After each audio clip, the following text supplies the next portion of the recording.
we have practices with 150 or so patients that enrollees into the program. It's not so much about the quantity, but rather the quality of the relationship that's important. Sure. Everyone needs help. You know, when we talked earlier about the challenges that really brought me to take a look at this need for seniors to be able to have efficient access to their medical care and all their social determinants, as we spoke of, we found that such a challenge. And again, I talked about my mother and how she struggled to receive care. Today, Alex, she is in a physical rehab for a fall that she took a week and a half ago. Wow. Oh, that's okay. She's recovering fine, but she fell, she broke her femur. Oh. She's in her 80s now. And so the challenge of communicating with the hospital representatives, then the transition of care to the physical rehab facility, and the lack of care that the physical rehab facilities actually provide, and being able to navigate the providers within the facilities is a big challenge. And I don't know about you, but when I have challenges, challenges create stress. Sure. They create frustration. And for my mother, that stress really peaked with her just accessing everything about her medical world. Give me what is this, take a standard patient in their 70s or 80s now. What does it look like? What's going on between them and the doctor's office? What's going on with them in getting appointments, getting their prescriptions filled, getting any kind of, we talked at another time about, actual goal setting and things happening. Like, that doesn't sound like any of that is routinely happening, right? Like, give me the state of the union. What's going on now in this country? Well, number one, our senior population is growing to the tune of 11,000 people hitting Medicare age every single day. That will peak over the next 2 or 3 years before reaching any sort of decline. Providing adequate medical care is a big challenge for the medical world to be able to provide those benefits and the access, most importantly, to the patient.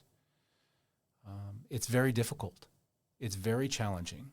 We have thousands of patients on our program that we serve, and the biggest frustrations deal with, how do I get through? I can't get through. I can't get through. Just calling that medical practice and being put on hold, or not even answering the phone, or going to voicemail and not getting a call back when they need a prescription refilled that they can't get the refill for, is very frustrating, not to mention very challenging from a providing medical care standpoint. And you said this to me in another conversation, and it's so true. It takes up so much of their time. It's like my mother, my in-laws, there isn't a week where there isn't multiple visits on the calendar. That's the reality, right? That's the reality. And speaking for myself here, I want my mother, my family, to have the least possible interaction necessary or frustration around that necessary. I'll tell you one story that comes to my mind. This is an egregious one. My mother made an appointment for something earlier this month. They said, okay, come January the 3rd at 3 p.m., whatever it was. She shows up for the appointment. They say, oh, you don't have an appointment. And she says, what do you mean? We talked about it a month ago. I'm here. They look, and they say, oh, ma'am, you're scheduled for January 3rd, but of next year, not of this year, right? I'm just giving one example of many that I have seen my mother deal with. What else are these seniors? What does life look like on a daily, weekly basis now in their current situation without chronic care management in the practice or through your service? What does it look like? Is it, again, it's calls going unanswered, inability to have things getting done. These are like foundational that need to be done, but it's more than that.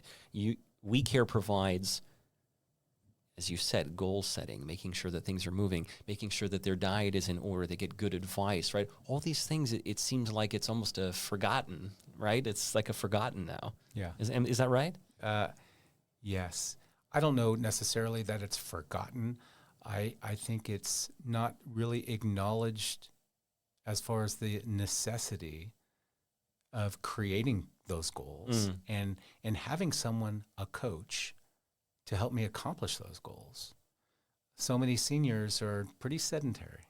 Yeah. They're in their armchair with a remote in one hand and a phone in the other hand, waiting for the phone to ring so that they can engage. Not only do they get to engage with our health coaches on a weekly basis, but we help get them out of that chair. Mm-hmm. We help get them out of the house, or even if it's just walking down the hall to get exercise, or if it's walking down the street, taking the dog walk for a walk, for example, right? So it's not just opening that sliding glass door and letting the dog out, but it's actually putting the collar and the leash on the dog and taking him for a walk and getting 5 minutes or 10 minutes of exercise once a day. Engaging, setting up those goals with the patient to help them actually take action to improve their health, because it improves their health, not just physically, but mentally as well. Would you say that your patients in general express a dissatisfaction with the amount of communication they have with providers prior to your service? Is that a fair statement? Fair statement. Fair statement. So one of the biggest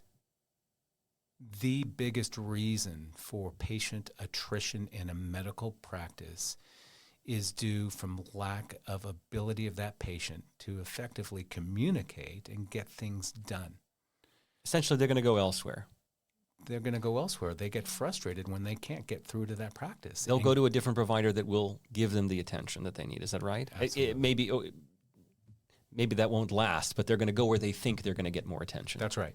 I understand. So implementation of a care management team to actually be there, to actually have a direct phone number into that care management department, into that health coach, to handle those phone calls, those inquiries, those requests, those needs, is a big deal. It sounds to me that a happy patient is a great patient. And it sounds to me that a happy patient is one that gets their... Do you guys answer the phone when somebody calls? We actually do. You actually do? Yeah. Yeah, that's amazing. Yeah. And again, happy patient, that means better time with the doctor, better experience all around. You've explained to me in a previous episode that you connect directly to the system in which the doctor manages that patient's file as well. So it's all in one place. Doctor's not going to 5 places in order to see what's happening on an account. Everybody is happier. Yeah, communication between the patient through us to the physician is immediate.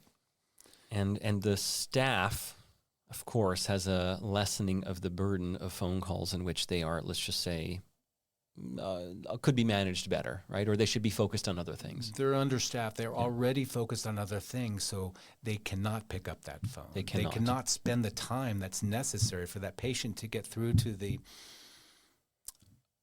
referred provider that the primary care, that our doctor client needs them to see before their next visit. Yeah. And they can't even get through to set that appointment. Yeah. And there's so many more things that surround their medical world that are such a challenge for the patient to access that the physician's office can't provide. Maybe it's basic needs. We have many clients who are challenged, economically challenged, with many aspects, access to transportation, for example, even to basic needs such as foods. We facilitate the process of helping them gain access to Meals on Wheels, for example, and other services, transportation services that are provided by the community free of charge to those in need. So we facilitate their access to that process so that they can just receive their basic needs in life. They're called social determinants. My biggest takeaway from my conversation, and you educated me on the subject, is there's tremendous benefit to the patient. It's only a benefit to the patient. There's tremendous benefit to the physician, and the physician simply needs to decide, am I going to undertake development of an internal chronic care management system, or am I going to work with the pros in order to do it quickly, effectively, and have a world-class, essentially seamless integration with my practice? Absolutely. Yeah. And we'd love the opportunity to help the physician decide what makes most sense for his particular or her particular practice. How does one do that with you? Real simple. Just give us a call. Yeah. We'll set up a consultation, Okay. and we'll have a little Q&A to determine what your wants and needs are within your practice, a discovery process, in other words. And after this discovery process, how quickly are you implementing? We implement fairly quickly, depending upon location, depending upon the scope of the processes that we set up with the practice. We're generally, from the point of go, we're within 1 to 2 weeks of the beginning of implementation. Wow, understood. Seems very, very fast. It is very fast. We're a small company. Yeah. We're a family-run company. Many employees. We have over 80 people on our staff currently, and growing every day. Wow. But we're really focused as more of an agency rather than a big company to be able to provide the services that we think is necessary, because that relationship, that three-way relationship between patient through our managed care services to the clinic and back through the patient, that circle of life, if you will, is critical. And if that's running smoothly, then it's success all the way around. Yeah, understood. Fantastic summary. Thank you. Yeah.